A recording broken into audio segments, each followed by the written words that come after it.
ના ખ્યાતિકાંડ બાદ સરકાર એક્શનમાં આવી છે અને પીએમજેએવાય યોજનામાં પૈસાની લાલચમાં ગેરરીતિ આચરતા લોકો માટે નવી એસઓપીની સર્વગ્રાહી સમીક્ષા હાથ ધરાઈ, જે સંદર્ભે આરોગ્ય મંત્રી ઋષિકેશ પટેલના અધ્યક્ષ સ્થાને ગઈકાલે સાંજે ગાંધીનગર ખાતે પીએમજેએવાય એટલે કે જે પીએમજય યોજના છે જેની સમીક્ષા બેઠક યોજાઈ હતી, જેમાં પીએમજય અને મા યોજના અંતર્ગત એમપેનલ્ડ હોસ્પિટલ્સ માટે કાર્ડિયોલોજી, ઓન્કોલોજી એટલે કે કેન્સર અને નિયોનેટલ એટલે કે બાળરોગ સારવારની પ્રોસિજર માટેની નવીન એસઓપી સંદર્ભે સર્વગ્રાહી સમીક્ષા હાથ ધરાઈ। આ બેઠકમાં સરકારી અને ખાનગી હોસ્પિટલના નિષ્ણાત તબીબો ઉપસ્થિત રહ્યા, જેમાં આરોગ્ય મંત્રીએ કહ્યું કે આ યોજનામાં પૈસાની લાલચમાં ગેરરીતિ આચરતા લોકો માટે નવીન એસઓપીમાં કોઈ પણ અવકાશ ન રહે તેનું સંપૂર્ણ ધ્યાન રખાયું છે। મહીસાગરમાં સુજલામ સુફલામ કેનાલમાં ગાબડું પડી ગયું। ખાનપુરના બામરોડામાં કેનાલમાં 4 જગ્યાએ ગાબડું પડ્યું છે। આ કેનાલમાં લીકેજના કારણે પાણી વહીને આસપાસના ખેતરોમાં ફરી વળ્યા। 10 થી 15 ખેતરોમાં ઘઉં, ચણા સહિતના પાક ધોવાઈ ગયા। અધિકારી સહિતની ટીમ ઘટના સ્થળે પહોંચી સુજલામ સુફલામ કેનાલ મારફતે રાજ્યના 9 જિલ્લાઓમાં સિંચાઈ માટે પાણી પૂરું પાડવામાં આવે છે। સુજલામ સુફલામ કેનાલમાં હાલમાં 600 ક્યુસેક પાણી છોડવામાં આવેલું હતું। જો કે સુજલામ સુફલામ કેનાલ ઇન્ચાર્જને જાણ થતાં પાણી છોડવાનું બંધ કરવામાં આવ્યું અને અધિકારીઓ સહિતની ટીમે કેનાલ સમારકામની કામગીરી હાથ ધરી।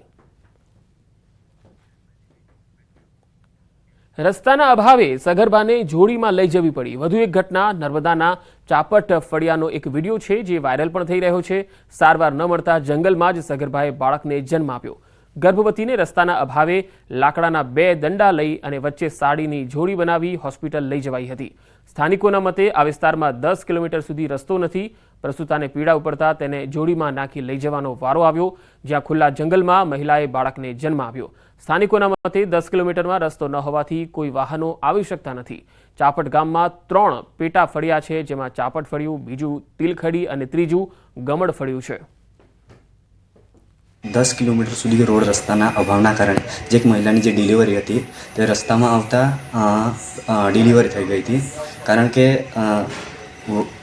એવા કેટલાક બનાવ બને છે કે રસ્તાના અભાવના કારણે ત્યાં કોઈ વાહન વ્યવહાર જઈ શકે એવી કોઈ સુવિધા ન હોવાના કારણે રસ્તામાં જ આવતા ડિલિવરી થઈ ગઈ છે। તો અમારી જે માંગ છે એ રસ્તો બનાવી આપે ગામની અંદર અને ગામની અંદર કોઈક આરોગ્યની સુવિધા મળે।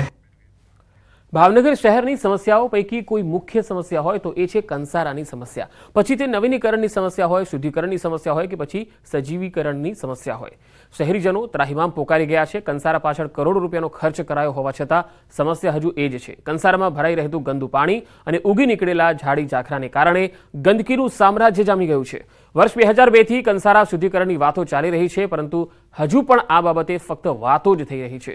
શુદ્ધિકરણના નામે શૂન્ય જોવા મળી રહ્યું છે। અહીંયા સરકારે 52 કરોડ કંસારા સજીવીકરણ માટે ફાળવેલા।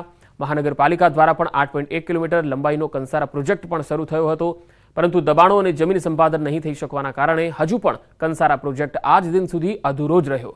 કેટલાક ગંદા પાણીનો નિકાલ પણ કંસારામાં થઈ રહ્યો છે, જેથી મહાનગરપાલિકાના યોજના અને ડ્રેનેજ વિભાગ દ્વારા કંસારામાં આવતા ડ્રેનેજના પાણીને અટકાવવાનો પ્રયાસ કરાયો છે। આગામી દિવસોમાં સર્વે કરી અન્ય કંસારાના જતા ડ્રેનેજના કનેક્શન બંધ કરાવશે। ત્યારે કંસારાની સમસ્યામાંથી ક્યારે છુટકારો મળશે, આ એક મોટો યક્ષ પ્રશ્ન છે। કંસારા તો અમારે એક ચેરમેન સાહેબનો ડ્રીમ પ્રોજેક્ટ હતો। 6 વોર્ડ એવા છે કે એમાંથી કંસારો નીકળે છે અને સૌથી વધારે માંદગી ત્યાંથી ઉત્પન્ન થાય છે। સૌથી વધારે મચ્છરોનો ઉપદ્રવ ત્યાંથી થાય છે। કંસારા પ્રોજેક્ટ પૂરો કરવાની વાત દરેક મેનિફેસ્ટોમાં, ભારતીય જનતા પાર્ટીના મેનિફેસ્ટોમાં હોય છે, પણ આજની તારીખે ભાવનગરના શહેરીજનો 7 વોર્ડના એમાં હેરાન પરેશાન થઈ રહ્યા છે। હાલમાં જોવા જઈએ તો મચ્છરજન્ય જે રોગો છે, ડેન્ગ્યુ, ચિકનગુનિયા, મેલેરિયા વગેરેના નિયંત્રણ માટે આપણે વોર્ડ વાઇઝ ટીમો બનાવી છે। ગત વીકની વાત કરીએ તો કુલ 233 ટીમો દ્વારા 55,000 ઘરોની મુલાકાત લીધેલ છે, જેમાં કુલ 800 ઘરોમાં મચ્છરોના પોરા જોવા મળી આવે।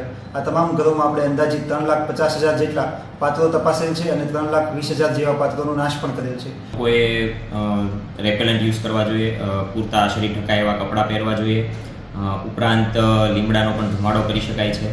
અને જનજાગૃતિ વિશે જોઈએ તો અમારા દ્વારા પત્રિકા વિતરણ કરવામાં આવે છે, ટીવી સ્ક્રોલિંગ કરવામાં આવે છે, રેડિયો જિંગલ્સ પણ ચલાવવામાં આવે છે। રાજ્યના વધુ સમાચારો પર નજર કરીશું। હાલ રોકાઈશું એક બ્રેક માટે।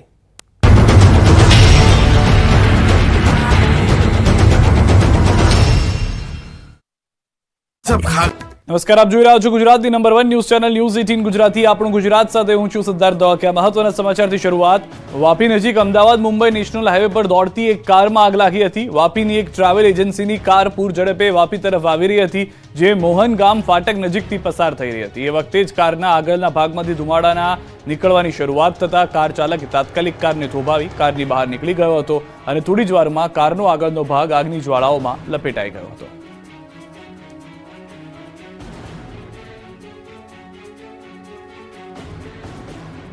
વાપીમાં ફટાકડાના કારણે લગ્નના મંડપમાં આગ, જાનૈયાઓ મુઠ્ઠીઓ વાળીને ભાગ્યા. વાપીના છેવાડે આવેલા ડુંગરા તળાવ નજીક આગ લાગી હતી. રાજસ્થાન ભવનની બાજુમાં આવેલા મંડપના ગોડાઉનમાં આગ લાગતા જ આસપાસના વિસ્તારમાં દોડધામ મચી ગઈ. ઘટનાની જાણ થતાં ફાયરની ગાડીઓ તાત્કાલિક સ્થળ પર પહોંચી અને આગ પર કાબુ મેળવવા પ્રયાસ કર્યા. જે ગોડાઉનમાં આગ લાગી હતી તેની બાજુમાં એક લગ્ન સમારંભમાં લગ્ન લેવાઈ રહ્યા હતા અને જાનૈયાઓ લગ્ન માણવામાં મશગુલ હતા. એ સમયે જ ગોડાઉનમાં આગ લાગતા લગ્ન મંડપમાં પણ દોડધામ મચી ગઈ હતી. જોકે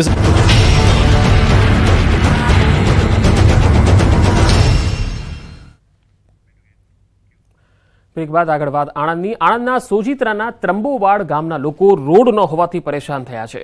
ત્રંબોવાડના ગોલીસીમ વિસ્તારમાં 100 જેટલા ખેતમજૂર શ્રમિક પરિવારો રહે છે, પરંતુ આઝાદીના સમયથી 700 જેટલા લોકો તેમના વિસ્તારમાં પાકો રોડ ન બનતા પારાવાર મુશ્કેલીનો સામનો કરવા મજબૂર છે.